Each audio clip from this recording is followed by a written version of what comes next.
नमस्कार दोस्तों, Bhairav agriculture classes Gangapur city के डिजिटल प्लेटफॉर्म पर आपका हार्दिक स्वागत है। दोस्तों, पिछले संडे को Bhairav agriculture classes and academy Gangapur city द्वारा जो लॉन्ग ईयर के जो विद्यार्थी पूरे साल भर से तैयारी कर रहे थे, उनका संपूर्ण सिलेबस के आधार पर जो जो सिलेबस कवर हुआ था उसके आधार पर टेस्ट लिया गया था, जिसमें आपका जो केमिस्ट्री का जो प्रश्न थे 30, उनका मैडम ने आपको सॉल्व करवा दिया था। बायोलॉजी के जो प्रश्न है उनको चौबे जी सर है वो किसी दिन आपको बाद में सॉल्व करवा देंगे। आज हम दोस्तों बात करेंगे केवल जो कृषि विज्ञान से संबंधित जितने भी प्रश्न है उनको एक एक करके अपन सॉल्व करते हैं। तो दोस्तों, मैं आपको कृषि रसायन या फिर आपका जो मृदा विज्ञान है या फिर जो एग्रीकल्चर से संबंधित कुछ महत्वपूर्ण क्वेश्चन है उनको एक एक करके दोस्तों हम सॉल्व करते हैं। तो दोस्तों, जो अपना जो प्रश्न है 91 नंबर से शुरू होगा। तो दोस्तों, अपना सबसे जो पहला प्रश्न है वो है दोस्तों कि Indian institute of soil science, मतलब कि भारतीय मृदा विज्ञान का जो संस्थान है वो कहां पर स्थित है। दोस्तों ध्यान रखना, कोई सा भी एग्जाम हो, चाहे वो जेट का हो, सीयूईटी हो, आईसीआर हो, कृषि पर्यवेक्षक हो, हर एक एग्जाम में कृषि से संबंधित जितने भी महत्वपूर्ण संस्थान हैं उनमें से एक या दो क्वेश्चन जरूर पूछे जाते हैं। तो दोस्तों, यहां पर अपन बात करते हैं Indian institute of soil science, भारतीय मृदा विज्ञान का जो संस्थान है वो कहां पर स्थित है। तो दोस्तों ध्यान रखना, भोपाल, जो कि कहां पर स्थित है, मध्य प्रदेश में स्थित है। यहां पर Indian institute of soil science स्थित है। दोस्तों, अगर अपन बात करें करनाल में, पिछला बार जो नया बैच था उसका भी अपन ने जो पेपर सॉल्व कराया था उसमें भी पूछा गया था इससे संबंधित प्रश्न कि जो केंद्रीय मृदा लवणता अनुसंधान संस्थान है वो कहां पर स्थित है। दोस्तों, करनाल हरियाणा में स्थित है। उसके बाद में दोस्तों केंद्रीय मृदा एवं जल संरक्षण जो संस्थान है वो है दोस्तों कहां पर, देहरादून में स्थित है। उसके बाद में दोस्तों Indian society of soil science कहां पर स्थित है, तो नई दिल्ली में। यहां पर आपसे दोस्तों पूछा गया कि Indian institute of soil science कहां पर स्थित है, वो दोस्तों आपका स्थित है भोपाल, मध्य प्रदेश में। दोस्तों, अगला आपका प्रश्न है वो है दोस्तों कि मृदा विज्ञान की किस शाखा के अंतर्गत मृदा को क्या माना जाता है, एक प्राकृतिक आवास माना जाता है। तो दोस्तों ध्यान रखना, पहला आपका जो ऑप्शन है वो है पेट्रोलॉजी। दोस्तों ध्यान रखना, पेट्रोलॉजी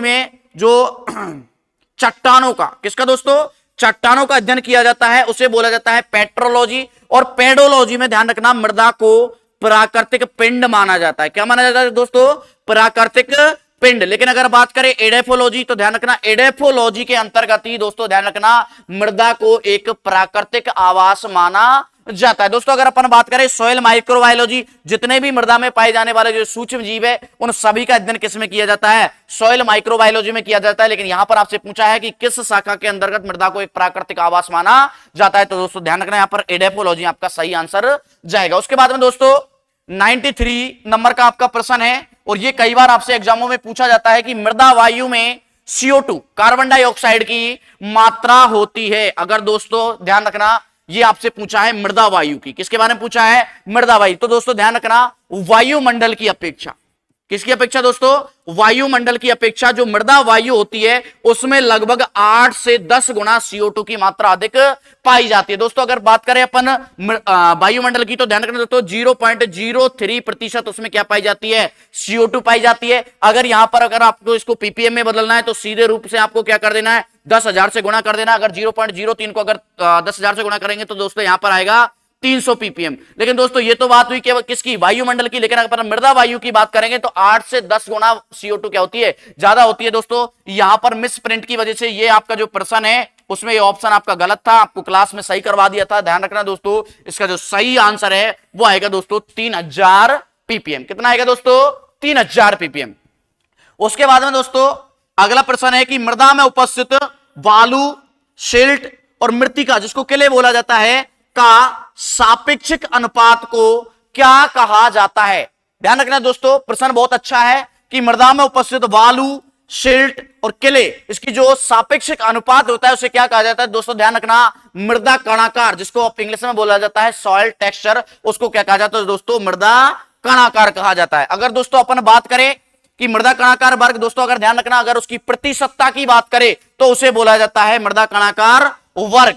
और अगर दोस्तों अपन बात करें कि इन तीनों चीजों का अगर व्यवस्थापन को, अरेंजमेंट की अगर अपन बात करें तो उसे बोला जाता है दोस्तों क्या, मृदा संरचना। उसके बाद में दोस्तों आपका मृदा घनत्व की अगर बात करें, इकाई आयतन का जो बाहर है उसे क्या बोला जाता है, मृदा का घनत्व बोला जाता है। तो दोस्तों यहां पर सही आंसर आपका क्या आएगा, मृदा कणाकार। उसके बाद में दोस्तों अपन 95 नंबर का क्वेश्चन है, 95 नंबर का क्वेश्चन है कि कौन सी मृदा संरचना कृषि हेतु सर्वश्रेष्ठ होती है। मतलब मृदा संरचना पढ़ी थी, मृदा संरचना के अपन ने प्रकार पढ़े थे और उसमें अपन ने पढ़ा था कि मृदा की कौन सी संरचना जो है कृषि के लिए सबसे उपयुक्त संरचना मानी जाती है। तो दोस्तों ध्यान रखना, जो मृदुकणीय, कौन सी दोस्तों, मृदुकणीय, जिसको क्रम्बी क्या बोला जाता है दोस्तों, क्रम्बी संरचना बोला जाता है। यह कृषि की दृष्टि से, कृषि उत्पादन की दृष्टि से सर्वश्रेष्ठ मृदा संरचना बोला जाता है। उसके बाद में दोस्तों अगर अपन बात करें 96 नंबर का आपका क्वेश्चन है, वो है दोस्तों न्यूट्रल मृदाओं का, इसमें सही आपका जो मिसप्रिंट हो रखा है काफी इसमें, तो दोस्तों इसमें जो सही है कि न्यूट्रल मृदाओं का पीएच मान होता है। तो ध्यान रखना दोस्तों, न्यूट्रल, सबसे पहले तो ध्यान रखना इस तरह के क्वेश्चन आपसे पूछे जा सकते हैं, उसका थोड़ा बहुत इंग्लिश शब्द आपसे पूछा जा सकता है। न्यूट्रल को हिंदी में बोला जाता है दोस्तों उदासीन। क्या बोला जाता है दोस्तों, उदासीन। तो ध्यान रखना दोस्तों, उदासीन मृदाएं क्या होती है, ऐसी मृदाएं जिनका पीएच कितना हो, 7 हो, उनको कौन सी मृदाएं बोलते हैं, उदासीन मृदाएं बोलते हैं। और उदासीन मृदाओं को दोस्तों क्या बोला जाता है, न्यूट्रल मृदाएं। तो यहां पर दोस्तों सही आंसर आपका जाएगा कितना, सी ऑप्शन 7। उसके बाद में दोस्तों 97 नंबर का आपका प्रश्न है कि आलू में स्कैब, जिसको बोला जाता है चर्म रोग, कौन सा रोग दोस्तों, चर्म रोग। तो ध्यान रखना दोस्तों, आलू में जो स्कैब रोग या चर्म रोग होता है वो किस प्रकार की मृदाओं में नहीं होता है। ये आपको याद रखना है कि किस प्रकार की मृदाओं में अगर अपन आलू बोएंगे तो वहां पर स्कैब वाली जो समस्या है, चर्म रोग वाली समस्या है, वो नहीं होगी। तो दोस्तों ध्यान रखना, जो चर्म रोग है उदासीन मृदाओं में और क्षारीय मृदाओं में बहुत ज्यादा होता है, लेकिन अम्लीय मृदाओं जैसे ही उनका पीएच कम हो जाता है, मतलब अम्लीय मृदाएं हो जाती है, स्कैब रोग बिल्कुल ही क्या हो जाता है, खत्म हो जाता है। बहुत ही महत्वपूर्ण प्रश्न है, ध्यान रखना दोस्तों, आलू में स्कैब रोग अम्लीय मृदाओं में नहीं होता है। उसके बाद में दोस्तों 98 नंबर का प्रश्न है, वो है दोस्तों निम्न में से मृदा संरक्षण में कौन सी विधि द्वारा मृदा ढलान 15% से अधिक होने पर काम में ली जाती है। दोस्तों मृदा संरक्षण की विधि अपन ने पढ़ी थी, 2 तरह की विधियां होती है, एक तो आपकी होती है शस्य विधि और एक होती है यांत्रिक विधि। दोस्तों मैंने आपको बताया था जहां पर मृदा का ढलान 2% से कम होता है वहां पर मृदा संरक्षण हेतु शस्य विधि काम में ली जाती है। अगर दोस्तों अपन बात करें जहां पर मृदा का ढलान 2% से अधिक है वहां पर सभी जगह पर यांत्रिक विधियों को मृदा संरक्षण हेतु अपनाया जाता है। तो दोस्तों अपन बात करें ऐसी मृदाएं जहां पर मृदा का जो ढलान है 15% से अधिक है, तो वहां पर पहली बात तो शस्य विधि अपन काम में ही नहीं लेंगे। और फिर यांत्रिक विधियों के प्रकार है, जैसे अपना जिंग ट्रेस, कंट्रू ट्रेस। तो ध्यान रखना दोस्तों 3 से 10% अगर ढलान है लगभग, तो वहां पर जिंक टेरेस विधि काम में लेंगे। और दोस्तों ध्यान रखना कंटूर लगभग 6% ढलान है, कंटूर ट्रेस काम में लेते हैं। लेकिन अगर दोस्तों 15% से अधिक है, मतलब 16 से 33% अगर मृदा में ढलान है, तो वहां पर दोस्तों ध्यान रखना बेंच टेरेस, जो कि आपका डी ऑप्शन है, वो आपका क्या जाएगा, सही आंसर जाएगा। उसके बाद में दोस्तों 99 नंबर का आपका प्रश्न है कि राजस्थान में सर्वाधिक क्षेत्रफल कौन सी मृदाओं का है। मतलब राजस्थान में सर्वाधिक क्षेत्रफल वाली मृदाएं कौन सी है। दोस्तों सबको पता है राजस्थान, रंगीला राजस्थान, मरुस्थल प्रदेश इसको कहा जाता है। तो दोस्तों ध्यान रखना राजस्थान में सर्वाधिक क्षेत्रफल वाली मृदाएं कौन सी है, मरुस्थली मृदाएं। कौन सी है दोस्तों, मरुस्थली मृदाएं। उसके बाद में दोस्तों अगर बात करते हैं कि भारत में सर्वाधिक क्षेत्रफल वाली मृदाएं कौन सी है, तो दोस्तों ध्यान रखना एल्यूवियल मृदाएं। कौन सी दोस्तों, एल्यूवियल मृदाएं, जिनको हिंदी में जलोढ़ मृदाएं कहा जाता है। कौन सी मृदाएं दोस्तों, जलोढ़ मृदाएं कहा जाता है, जो कि ध्यान रखना दोस्तों बहुत ही उत्पादक मृदाएं होती है, उर्वर मृदाएं कहलाती है, उसमें अच्छा उत्पादन होता है। उसके बाद में दोस्तों अपन बात करते हैं, अगला प्रश्न है 100वें नंबर का कि एनावीना और नॉस्टॉक किसकी प्रजाति। ध्यान रखना दोस्तों महत्वपूर्ण प्रजाति है एनावीना और नॉस्टॉक। ध्यान रखना दोस्तों साइनोबैक्टीरिया, जिसको बोला जाता है बीजीए, नील हरित शैवाल, उसकी महत्वपूर्ण प्रजाति है वो है दोस्तों एनावीना और नॉस्टॉक। उसके बाद में दोस्तों अपन बात करें एजोला की, तो दोस्तों ध्यान रखना एजोला पिन्नाटा, एजोला पिन्नाटा जो है आपकी एजोला की महत्वपूर्ण स्पीसीज है, प्रजाति है। उसके बाद में दोस्तों अगर अपन बात करें माइकोराइजा, माइकोराइजा की दोस्तों ध्यान रखना ग्लोमस,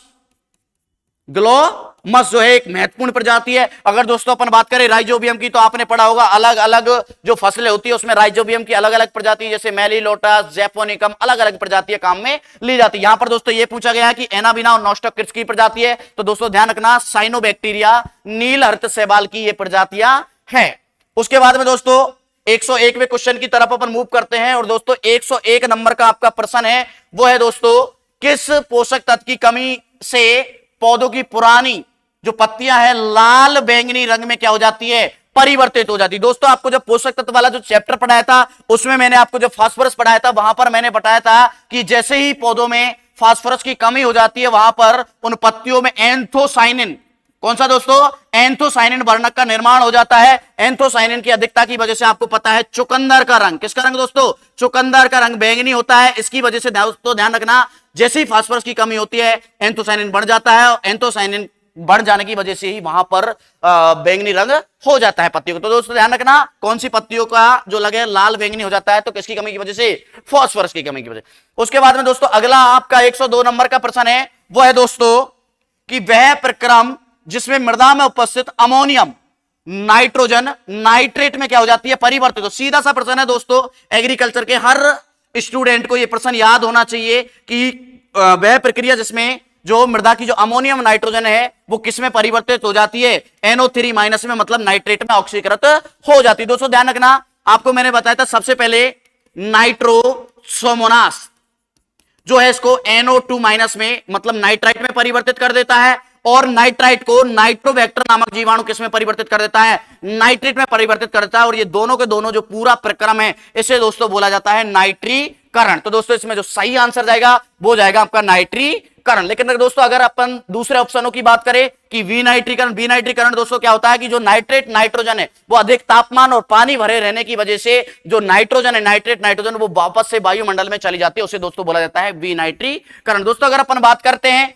अमोनीकरण, तो दोस्तों यहां पर अमोनीकरण का मतलब है जो एमिनो अम्ल है RNH2 उससे अगर अमोनिया बनती है या अमोनियम आयन बनता है, उस प्रक्रिया को बोला जाता है अमोनीकरण। लेकिन दोस्तों अगर अपन बात करें अमीनीकरण की, तो प्रोटीन से, किससे दोस्तों, प्रोटीन से एमिनो अम्लों के जो बनने की प्रक्रिया है उसे बोला जाता है अमीनीकरण। लेकिन दोस्तों यहां पर पूछा गया है कि अमोनियम नाइट्रोजन से नाइट्रेट में परिवर्तन होना क्या कहलाता है, तो नाइट्रीकरण। उसके बाद में दोस्तों जो आपका अगला प्रश्न है वो है ऐसी कौन सी मृदा है जिसका 25 डिग्री सेंटीग्रेड पर पीएच मान तो होता है 8.5 से कम, ESP विनी में सोडियम प्रतिशतता, एक्सचेंजेबल सोडियम परसेंटेज होती है 15 से कम, और EC मतलब विद्युत चालकता, इलेक्ट्रिकल कंडक्टिव होती है 4 डेसीसाइमन से ज्यादा। दोस्तों आपको मैंने एक ट्रिक बताई थी लवणीय मृदाओं के संदर्भ में कि पहली बात तो लवणीय मृदाओं में लवणों की मात्रा क्या होती है, ज्यादा होती है, लवणों की मात्रा ज्यादा होती है, तो वहां पर विद्युत चालकता का मान 4 डेसीसाइमन से क्या हो जाता है, ज्यादा हो जाता है। बाकी दोनों चीजें क्या होती है, कम होती है, 8.5 से कम और 15% से कम। तो दोस्तों ध्यान रखना, यही पूछा गया है कि ऐसी कौन सी मृदा जिसका EC विद्युत चालकता 4 डेसीसाइमन से ज्यादा, बाकी तो दोनों चीजें कम होती है, उस मृदा को बोला जाता है क्या दोस्तों, लवणीय मृदा। कौन सी दोस्तों, लवणीय मृदा। अगर बात करें क्षारीय मृदाओं की, तो आपको बता ही दिया था लवणीय क्षारीय मृदाओं की तीनों की तीनों चीजें ज्यादा होती है, जबकि क्षारीय मृदाओं में क्या होगा दोस्तों, EC कम होगी और बाकी दोनों चीजें क्या हो जाएगी, अधिक हो जाएगी। उसके बाद में दोस्तों अगर अपन बात करते हैं 104वें नंबर की प्रश्न की, वो है दोस्तों अम्लीय मृदाओं का सुधार हेतु प्रयोग में नहीं करते हैं, मतलब कौन सा जो मृदा सुधारक है उसको अम्लीय मृदाओं को सुधारने के लिए नहीं डाला जाता है। तो दोस्तों ध्यान रखना, चूना युक्त पदार्थ, कौन से दोस्तों, चूना युक्त पदार्थ है, उनको अम्लीय मृदाओं को सुधारने के लिए काम में लिया जाता है। दोस्तों ध्यान रखना, डोलोमाइट बिल्कुल अपन अम्लीय मृदाओं को सुधारने के लिए काम में लेना है। उसके बाद में दोस्तों कैल्शियम ऑक्साइड, इसको भी अपन अम्लीय मृदाओं को सुधारने के लिए काम में लेते हैं। चूना पत्थर बिल्कुल दोस्तों अम्लीय मृदाओं को सुधारने के लिए काम में लेते हैं। दोस्तों यहां पर एक ऑप्शन दिया गया है, पहले ही ऑप्शन में जिप्सम, जिसको क्षारीय मृदाओं को सुधारने के लिए काम में लेते हैं, लेकिन दोस्तों इसका जो सूत्र होता है CaSO4.2H2। दोस्तों इसको अगर हम अम्लीय मृदाओं में काम में लेंगे तो इसमें उपस्थित जो SO4 है इसकी वजह से मृदाओं में सल्फ्यूरिक अम्ल बन जाएगा, और सल्फ्यूरिक अम्ल बनने की वजह से वहां पर अम्लीय मृदाएं और ज्यादा क्या हो जाती है, अम्लीय हो जाती है। इसलिए अम्लीय मृदाओं में जिप्सम को कभी भी प्रयोग में नहीं लेते।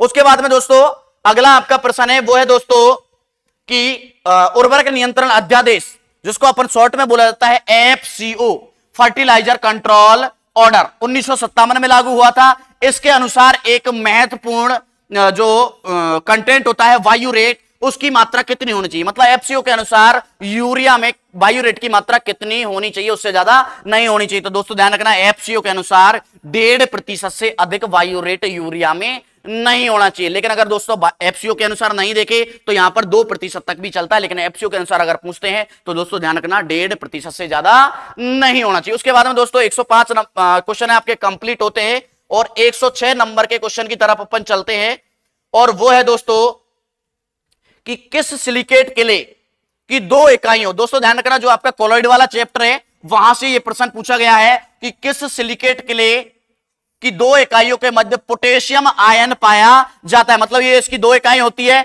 उस दो इकाइयों के मध्य के अंतर्गत क्या पाया जाता है, पोटेशियम आयन पाया जाता है। तो दोस्तों ध्यान रखना हाइड्रस माइका, जिसको एलाइट के नाम से भी जाना जाता है, इसकी दो इकाइयों के मध्य पोटेशियम आयन पाया जाता है। और मैंने बताया भी था कि पोटाशिक उर्वरक बनाने के लिए एलाइट या हाइड्रस माइका जो सिलिकेट किले है, खनिज है, उसको काम में लिया जाता है। दोस्तों अगर अपन बात करें क्लोराइड, तो इसकी जो परतें हैं वहां पर मध्य में क्या पाया जाता है, मैग्नीशियम पाया जाता है।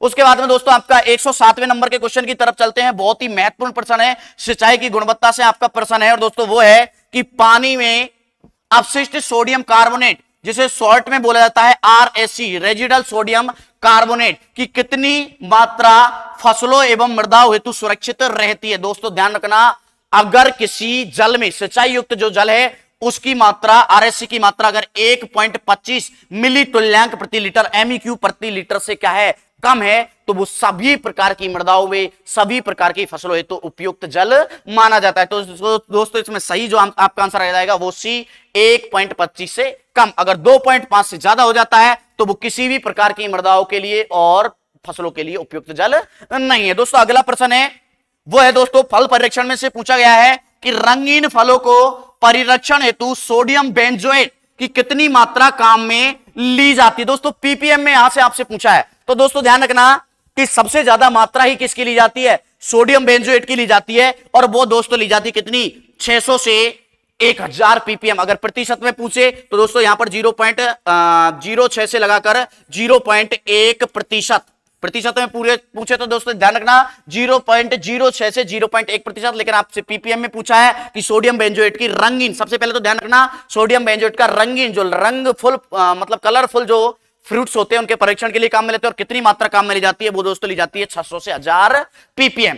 उसके बाद में दोस्तों महत्वपूर्ण प्रश्न है, करंट एग्रीकल्चर में कई बार ये क्वेश्चन पूछ लिया जाता है कि पीएमएफबीवाई, प्रधानमंत्री फसल बीमा योजना में किसानों द्वारा वाणिज्यिक फसलों हेतु बीमा कंपनियों को प्रीमियम देय राशि कितनी होती है। दोस्तों ध्यान रखना, जब आपको प्रधानमंत्री फसल बीमा योजना वाला जो टॉपिक पढ़ाया था उसमें मैंने आपको रबी, खरीफ और वाणिज्यिक या आपकी उद्यान की जो फसलें हैं उनके लिए मैंने आपको प्रीमियम राशि बताई थी कि रबी की फसलों में नुकसान कम होता है, 1.5% राशि ली जाती है, खरीफ में थोड़ा ज्यादा होता है, 2% राशि काम में ली जाती है, जबकि वाणिज्यिक और उद्यान के लिए कितनी ली जाती है, 5% काम में ली जाती है। तो दोस्तों ध्यान रखना यहां पर 5% जो है किसान को प्रीमियम देय राशि होती है।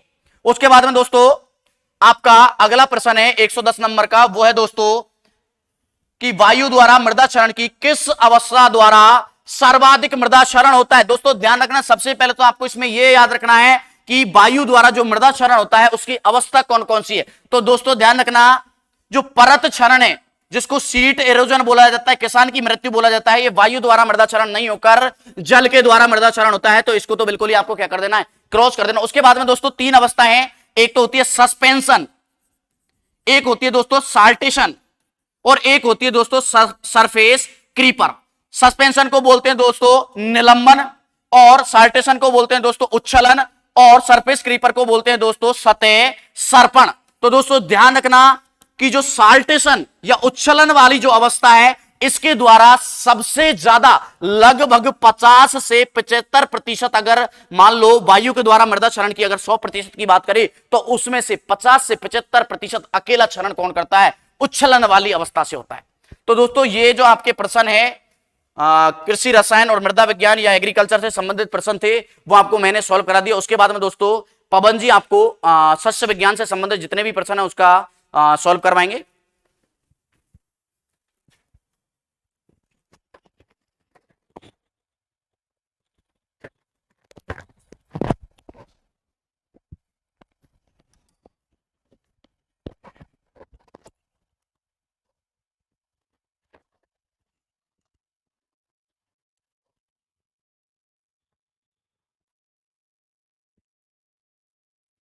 तो अभी एग्रीकल्चर केमिस्ट्री के जो जितने भी क्वेश्चन थे उनको हमारे सर विक्रम जी द्वारा आपको सॉल्व कराया गया। अब अपन करते हैं एग्रोनॉमी के क्वेश्चनों की शुरुआत। देखो एग्रोनॉमी के जो क्वेश्चन है आपके इस पेपर में जो क्रम संख्या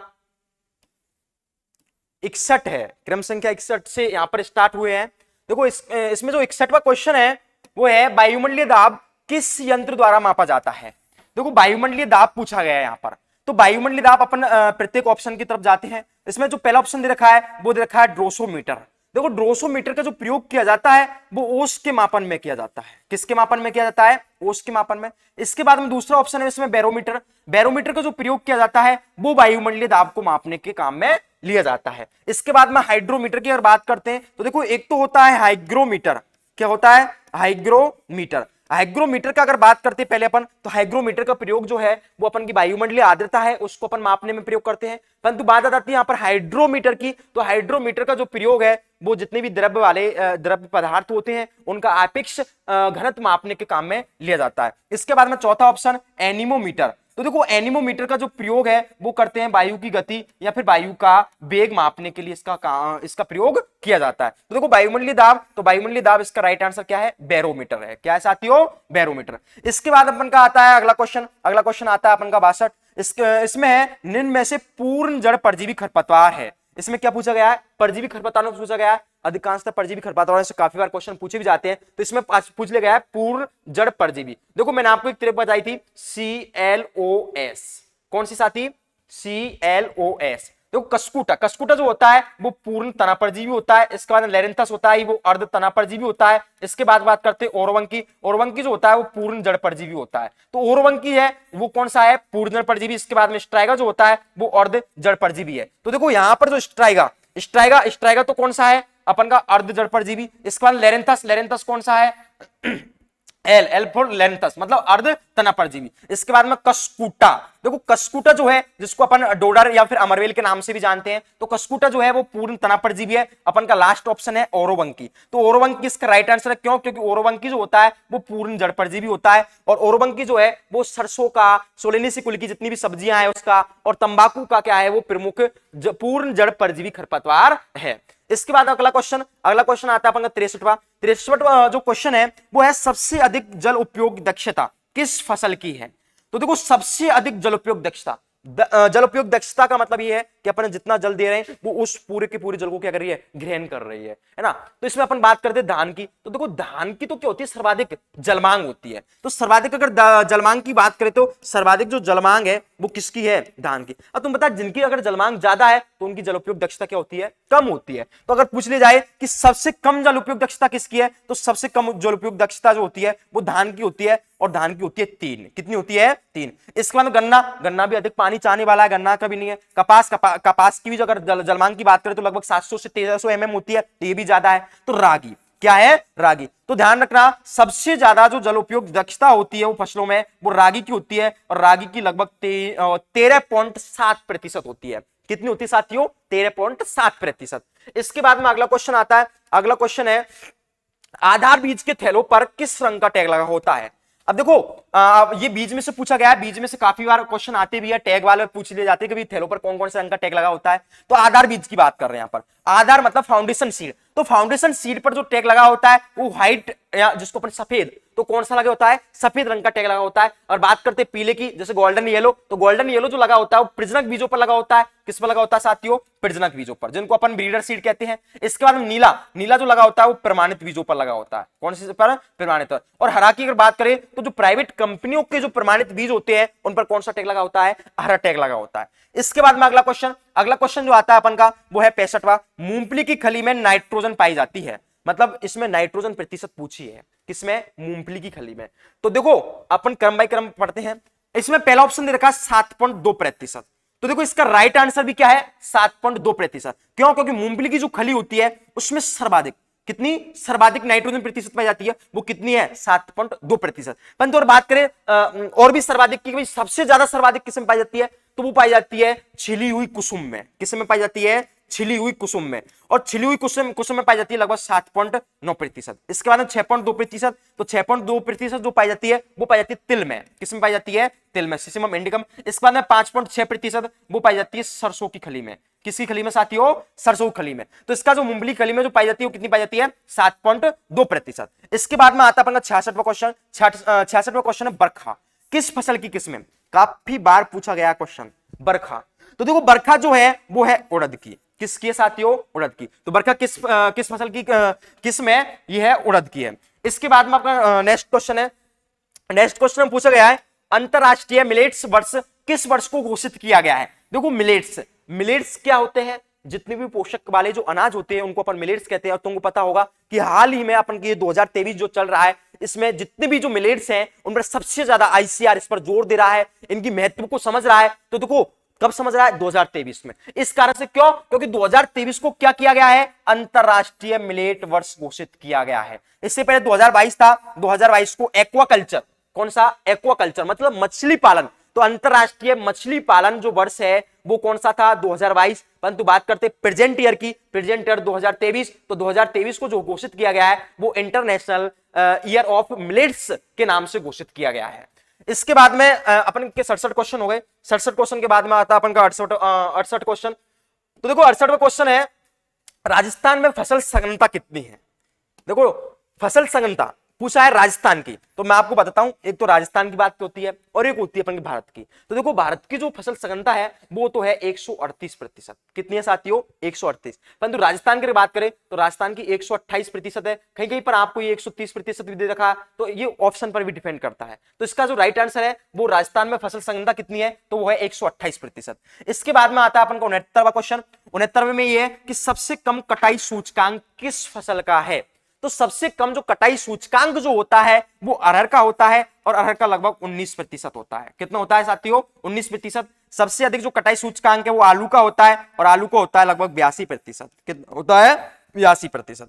इसके बाद में 70वां क्वेश्चन। 70वां क्वेश्चन है राजस्थान को कितने शस्य जलवायु खंडों में बांटा गया है? तो देखो राजस्थान को कितने शस्य जलवायु खंडों में बांटा गया है इसको तो हर कोई जानते ही है। कितने शस्य जलवायु खंडों में? 10 में। परंतु अगर बात करते हैं अपन के पूरे भारत की कि भारत को कितने शस्य जलवायु खंडों में बांटा गया है, तो भारत को बांटा गया है 15 में। कितने बांटा गया साथियों? 15 में। तो इसके बाद में अपन के एग्रोनॉमी के क्वेश्चन कंप्लीट हो गए। इसके बाद में जो क्वेश्चन आते हैं वो एनिमल हस्बेंड्री के आते हैं, और अपन के यहाँ पर जो एनिमल हस्बेंड्री पढ़ाते हैं वो मनोज कमालपुरा सर पढ़ाते हैं। और वही सर आपको जितने भी एनिमल हस्बेंड्री के जो क्वेश्चन है उनका वो सॉल्व करवाएंगे आपको। तो मनोज जी आप आओ और इनको सोल्व करवाओ।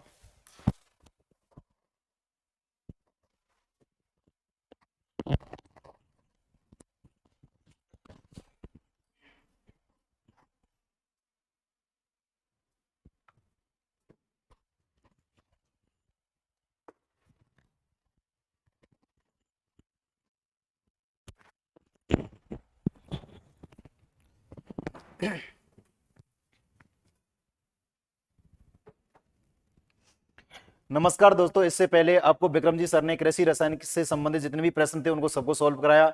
इसके बाद में पवन जी सर है उसने सस्य विज्ञान से संबंधित जितने भी जो प्रश्न थे उनको अच्छे से आपको समझाया। अब बात करते हैं इसके बाद में पशुपालन से जितने भी जो संबंधित जो प्रश्न है उनको सॉल्व करेंगे। और आपका जो प्रश्न जो संख्या चालू हो रही है वो रही आपके 71 से। देखिएगा प्रश्न संख्या 71 नंबर का जो क्वेश्चन है वो है कि पशुओं में पाइका रोग। देखिए प्रश्न है आपका कि पशुओं में जो पाइका रोग होता है वो किसके कारण होता है। पहला ऑप्शन है आपका विटामिन की कमी से, दूसरा ऑप्शन है आपका खनिज की कमी से, तीसरा है प्रोटीनों की कमी से, और चौथा ऑप्शन है आपका क्रूड रेशों की कमी से। तो याद रखना पशुओं में जो पाइका रोग होता है वो किसकी कमी से होता है? खनिजों की कमी से। और मुख्य रूप से या देखा जाए तो पाइका जो रोग होता है वो किसकी कमी से होता है? फास्फोरस की कमी से। इसलिए आपका जो आंसर रहेगा वो कौन सा रहेगा? खनिजों की कमी से। अगला जो प्रश्न है वो है आपका कि साइलेज में किण्वन के द्वारा मुख्यतः क्या उत्पन्न होता है। देखिए प्रश्न है आपका कि साइलेज में किण्वन के दौरान किसका निर्माण होता है। जब आपको यह पता है कि साइलेज सबसे ज्यादा जो उपयुक्त जो बनती है वो किसकी बनती है? मक्का की। किसकी बनती है? मक्का की। और साइलेज जब बनती है तो मक्का का जो किण्वन होता है, तो याद रखना उसका किण्वन के दौरान किसका निर्माण होता है? लैक्टिक अम्ल का। किसका होता है भाई? लैक्टिक अम्ल का निर्माण होता है। अगला प्रश्न है ब्लैक क्वार्टर। देखिए प्रश्न है कि ब्लैक क्वार्टर किस पशु की बीमारी है? ठीक है ना, किस पशु की बीमारी है?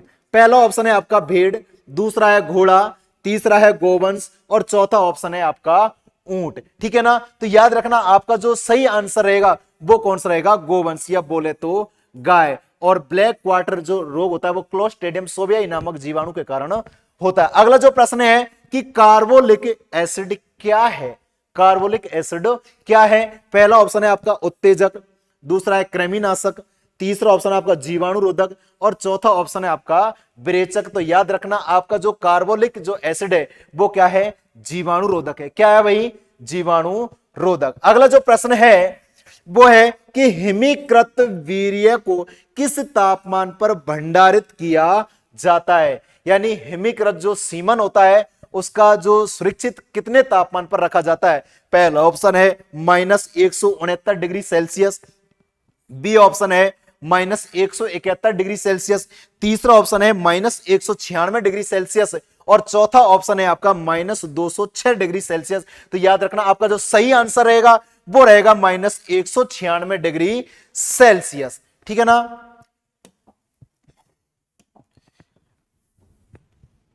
अगला जो प्रश्न है उसके बारे में चर्चा करते हैं। देखिए प्रश्न है आपका कि नर ऊंट, देखिए प्रश्न है नर ऊंट कितने वर्ष में परिपक्व हो जाते हैं? परिपक्व का तात्पर्य होता है प्रजनन के योग्य, यानी नर ऊंट होते हैं वो कितने वर्ष में परिपक्व या प्रजनन के योग्य हो जाते हैं? पहला ऑप्शन है 3 वर्ष, दूसरा ऑप्शन है 4 वर्ष, तीसरा ऑप्शन है 5 वर्ष और चौथा ऑप्शन है आपका 6 वर्ष। तो याद रखना नर जो ऊंट है वो प्रजनन के योग्य जो उनकी उम्र होती है वो कितनी वर्ष होती है? 5 वर्ष। 5 वर्ष में नर ऊंट प्रजनन के योग्य हो जाती है, जबकि 3 से 4 वर्ष की उम्र में मादा ऊंटनी प्रजनन के योग्य हो जाती है। तो आपका सही आंसर रहेगा 5 वर्ष। अगला प्रश्न है कि एंथ्रेक्स रोग किसके कारण होता है? प्रश्न है कि पशुओं में होने वाला एंथ्रेक्स रोग किसके कारण होता है? पहला ऑप्शन है वायरस, दूसरा है जीवाणु, तीसरा है कवक और चौथा है कीट। तो याद रखना आपका जो एंथ्रेक्स रोग है वो किसके द्वारा होता है? जीवाणु के द्वारा। और ये जो रोग होता है बैसिलस एंथ्रेसिस नामक जीवाणु के द्वारा होता है। अगला प्रश्न है आपका कि बकरे के मांस को क्या कहा जाता है? प्रश्न है बकरे के मांस को क्या कहा जाता है? पहला ऑप्शन है आपका बीफ, दूसरा वफन, तीसरा चैवन और चौथा ऑप्शन है आपका मटन। तो राइट आंसर रहेगा आपका बकरे के मांस को क्या कहा जाता है? चैवन कहा जाता है। जबकि वफन किसके मांस को कहते हैं? भैंस के मांस को। मटन किसके को कहते हैं? भेड़ के मांस के को। जबकि बीफ किसके मांस को कहते हैं? गाय के मांस को बीफ कहा जाता है। अगला जो प्रश्न है वो है कि किस पशु के दूध में इंसुलिन की मात्रा ज्यादा होती है? यानी किस पशु के नस्ल दूध में इंसुलिन की मात्रा पाई जाती है? पहला ऑप्शन है आपका गाय, दूसरा भैंस, तीसरा भेड़ और चौथा ऑप्शन है आपका ऊंट। और ये कृषि पर्यवेक्षक 2018 की एग्जाम में भी ये प्रश्न पूछ लिया गया है। तो याद रखना आपका सही आंसर रहेगा ऊंटनी। ठीक, क्या रहेगा? ऊंटनी के दूध में इंसुलिन की मात्रा अधिक पाई जाती है। ठीक है ना बेटा। अगला जो प्रश्न है वो है आपका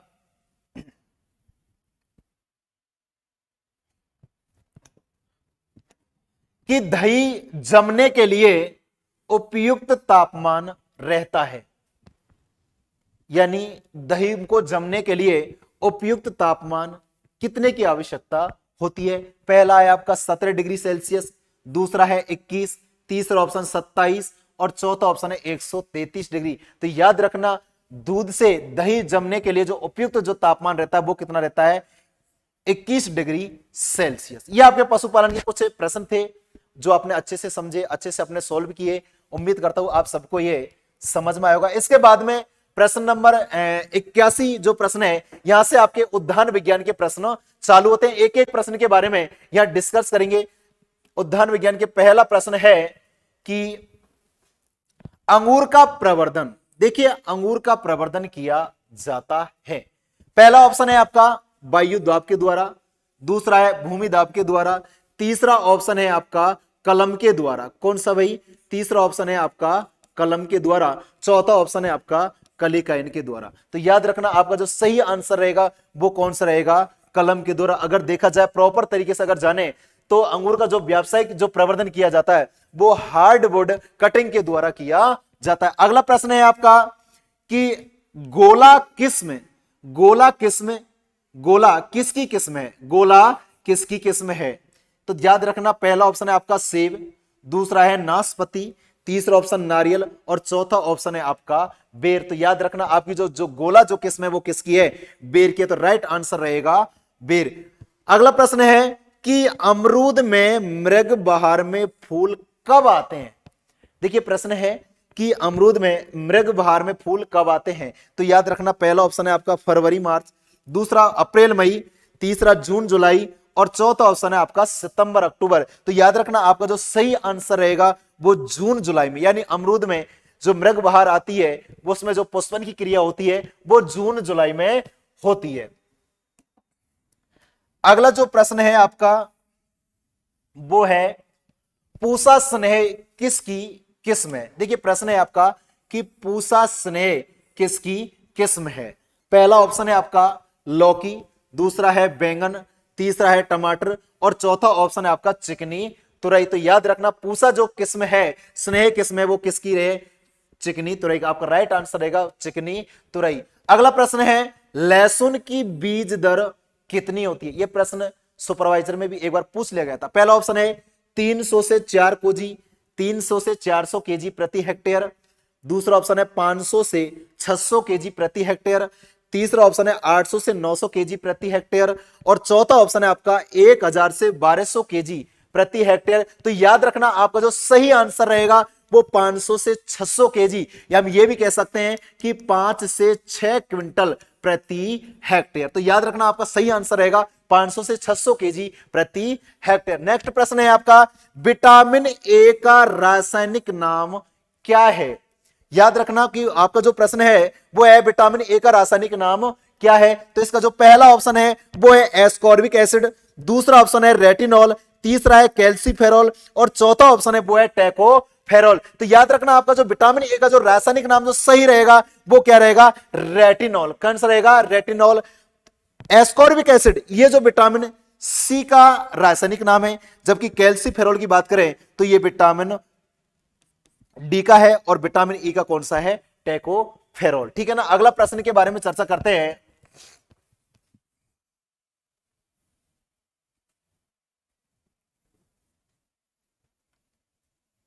प्रश्न नंबर 87 देखिएगा क्या है? प्रश्न नंबर 87 पूसा नारंगी। देखिए प्रश्न है आपका पूसा नारंगी किसकी किस्म है? पूसा नारंगी किसकी किस्म है? कई बार पूछ लिया गया है। पहला ऑप्शन है गेंदा, दूसरा है गुलाब, तीसरा है ग्लेडियोलस और चौथा है आपका गुलदाउदी। तो आपका यहां पर राइट जो आंसर रहेगा वो कौन सा रहेगा? गेंदा रहेगा। कौन सा रहेगा भाई? गेंदा। अगला प्रश्न है आपका कि भिंडी का पीत सिरा मोजेक रोग किसके द्वारा होता है? यानी भिंडी का जो पीत सिरा मोजेक है, येलो वेन मोजेक रोग किसके द्वारा होता है? पहला ऑप्शन है जीवाणु, दूसरा है वायरस, तीसरा है कवक और चौथा आपका जो ऑप्शन है वो है सूत्रकृमि। तो याद रखना जो सही आंसर रहेगा वो रहेगा आपका वायरस। यानी भिंडी का जो पीत सिरा मोजेक वो वायरस के द्वारा होता है और इसको एक पौधे से दूसरे पौधे में फैलाने का जो कार्य करती है वो कौन करती है? सफेद मक्खी। कौन करती है भाई? सफेद मक्खी, जिसका जूलॉजिकल नाम होता है बेमेसिया टेबेसाई। क्या होता है? बेमेसिया टेबेसाई। अगला प्रश्न है कि मिर्च में चरपराहट किसके कारण होता है? यानी मिर्च में जो तीखापन होता है किसके कारण होता है? पहला ऑप्शन है कैप्सेथीन, दूसरा है कैप्सेसीन, तीसरा है कुकुरबिटेसिन और चौथा ऑप्शन है एंथोसाइनिन। तो याद रखना आपका जो सही आंसर रहेगा वो रहेगा कैप्सेसीन। अरे जो चरपराहट लगता है तो भयंकर तरीके के सीन निकलते हैं। तो याद रखना जो मिर्च का जो तीखापन है चरपराहट रहेगा वो उसका सही आंसर रहेगा कैप्सेसीन, जबकि कैप्सेथीन के कारण मिर्च का लाल रंग होता है। कुकुरबिटेसिकुलम में जो कड़वापन होता है वो कुकुरबिटेसिन के कारण होता है, जबकि गाजर का लाल रंग एंथोसाइनिन के कारण होता है। अगला प्रश्न है आपका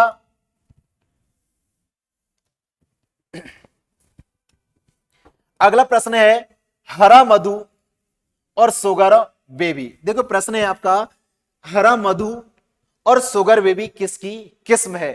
तो आपका पहला ऑप्शन है टिंडा और लौकी, दूसरा है खरबूजा तरबूज, तीसरा ऑप्शन है तरबूज और खरबूजा, चौथा ऑप्शन है आपका शकरकंदी और खरबूजा। तो याद रखना हरा मधु जो किस्म है वो खरबूजे की है, जबकि शुगर बेबी जो किस्म है वो किसकी है?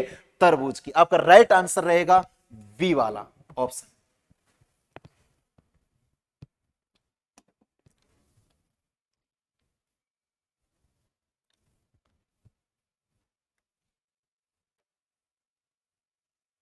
इस प्रकार से आपके हॉर्टिकल्चर के भी प्रश्न कंप्लीट होते हैं। अगर आपको इस वीडियो अच्छी लगी हो तो लाइक करें, शेयर करें और हमारे भैरव एग्रीकल्चर के यूट्यूब चैनल को सब्सक्राइब करें। धन्यवाद।